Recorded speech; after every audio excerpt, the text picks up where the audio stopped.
Hello மக்களே, இன்றைக்கி மரவள்ளி கிழங்கு வச்சு சாதா அடையெல்லாம் தூக்கி சாப்பிட்ற அளவுக்கு ரொம்ப டேஸ்டியான மரவள்ளி கிழங்கு அடை வந்து எப்படி செய்கிறது அப்படின்னு சொல்லிட்டு பார்க்கலாம் வாங்க. அதுக்கு நான் ஒரு டம்ளர் இட்லி அரிசியும் வரமிளகா நாளும் வந்துட்டு ஊற வச்சுருக்கேன்.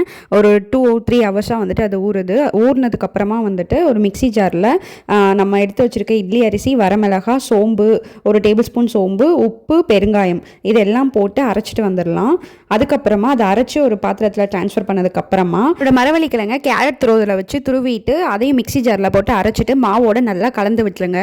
உப்பு மட்டும் உங்களுக்கு தேவையான அளவு வந்து பார்த்து போட்டுக்கோங்க. இதுக்கப்புறமா வந்துட்டு இதில் வந்துட்டு நம்ம வெங்காயம் கட் பண்ணி போட போகிறோம். வெங்காயத்தை நீங்கள் எண்ணெய் ஊற்றி கடுகு, உளுந்தம் பருப்பு, கருவேப்பிலை, வெங்காயம் இதெல்லாம் தாளிச்சும் சேர்த்துக்கலாம். நான் வெறுமனையாக வெங்காயம் மட்டும் கட் பண்ணி சேர்த்துருக்கேன்.